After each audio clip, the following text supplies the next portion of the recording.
Hi, I'm Dr. Rahul Bharad. I welcome you all to my series What Life Has Taught Me Yesterday. Today when I'm recording this video is 1st of December 2023. I'll be talking what 30th of November, that is yesterday, has taught me in life. In our pediatric practice, we come across various cases every day in our OPD and in IPD also. We get to know some newer things every day. Yesterday I came across a situation where a child got electrocuted at home. Fortunately for him, he survived that incident, and the family was very scared of that incident. So I took all the detailed history of that incident and what lessons I got from that incident where a child at home has got electrocuted. Fortunately, he has survived that incident, but what are the precautions and how it can affect children, I'll be trying to discuss in this video.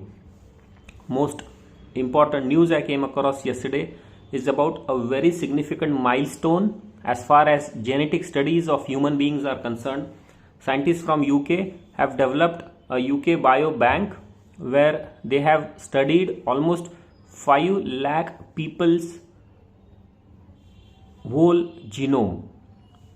It's a 3 billion letter long genomic sequence which they have studied. All those 5 lakh people were volunteers, and the most important thing about that study is that it has been the longest and largest genetic material or genetic study which is available after the Human Genome Project in 2003, which we all know. Even America is doing such research. What is that news I'll be trying to discuss in this video. Most trending news I came across yesterday is about TATA Technology IPO. Yesterday, Tata Technology shares got listed in the share market, that is on BSE, NSE, and they got fantastic results. The listing price of Tata IPO, Technology IPO, was much lower than the price it was trading yesterday. So what is the news about that? I'll be discussing in the trending news section. So please watch this video to know more about that. If you really like, please like, share and subscribe to my channel. Most important lesson I got from that case where I came across a situation where a 6-year-old boy got electrocuted while he was putting some pin in the socket, and he was standing on a car which was plastic. So fortunately he didn't get lot of electrocution and lot of electric injury, but he got small minor burn of index finger, and most importantly he survived that incident. That is so good to know. But what are the things which can lead to such conditions is that we as parents, we need to take more care that children are not at all exposed to such scenarios where they will have direct contact with the electricity wires, or they will be able to put their fingers in the sockets or pins wherever if it is within their reach. So we shall avoid that as parents, and that is the most important lesson I got from yesterday, that these things are preventable. We all need to take more and more precautions. Obviously, if sockets are somewhat higher in the house, children will not be able to put their fingers in those sockets, and such incidences of electrocution of children will be prevented.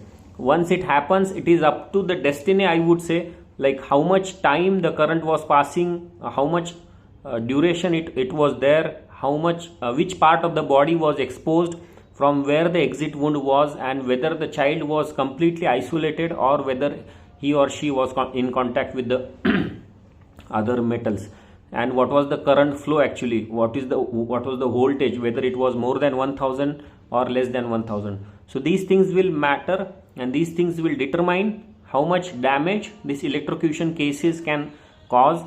But the most important thing I wanted to discuss here is that what are the precautions and what are the measures, how it actually happens. Whenever a child or any person gets electrocuted, the current passes through and it tries to go from entry wound to the exit wound. There can be chances of small burns, and it can lead to some heart rhythm abnormalities which is called as arrhythmia even after many minutes to hours after that incident. So immediately these children need to be taken to the hospital for clinical evaluation, some routine basic tests also like CBC, electrolytes, urine routine examination for rhabdomyolysis, that is reddish coloration of urine.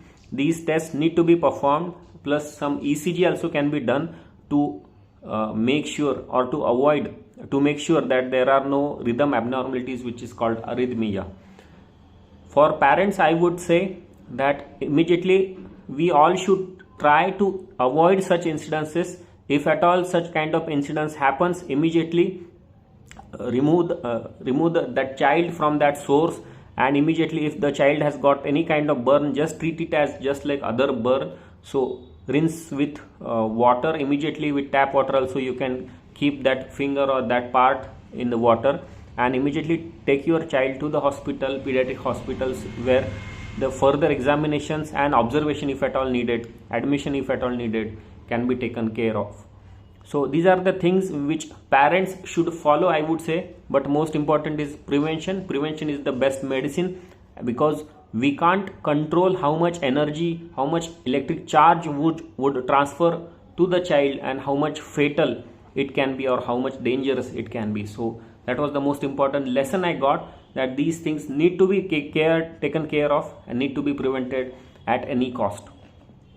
Most important news I came across yesterday is about Genome project, which has released a detailed data of 5 lakh people and their genetic workup, genetic analysis. These 5 lakh volunteers had given their samples to UK BioBank, and now scientists would be able to study these things in detail without knowing whose sample it is. So that's a huge data which is available. Just like we search something if we want on Google Map, all the scientists in the world will be able to do research in this data. Those who want to access this data, they can log in and they can get access through their website on UK BioBank. Similar project is going on in US also, where they are planning, that project's name is All of Us project. All of Us project is planning to study more than 10 lakh people and their genetic material. So that's a huge number, and lot of data would be studied. Like this UK BioBank is having 5 lakh people's data, and the sequences of genetic material are about 3 billion letters.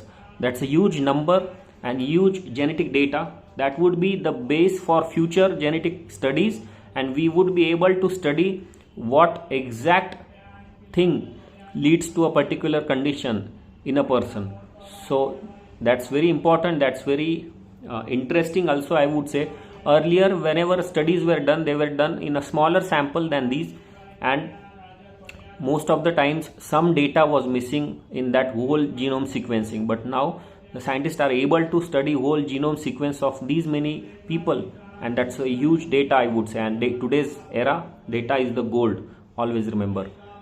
If you want to know more about that, please go to the description box. I'll be sharing link in the description box where you can read more about this project.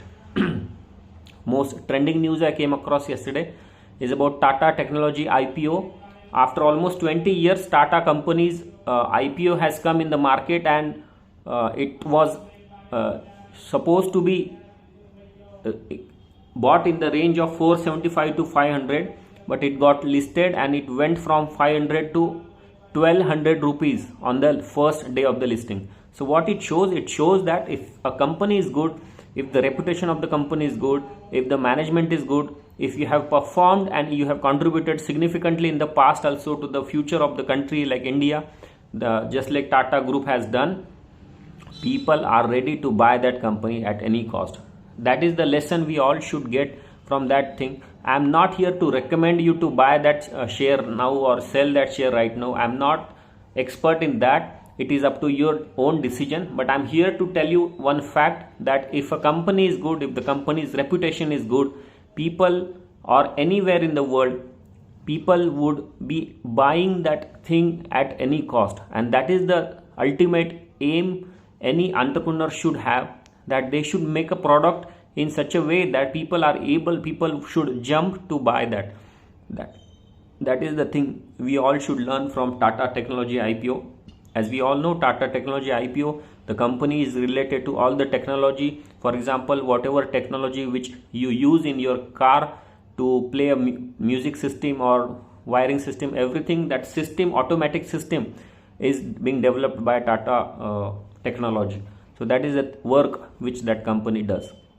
If you really want to know more about that, please go to the description box and read more about that first day of the listing of Tata Technology IPO, because that is the trending news I just wanted to share with you all. For today, we'll stop here. Bye bye.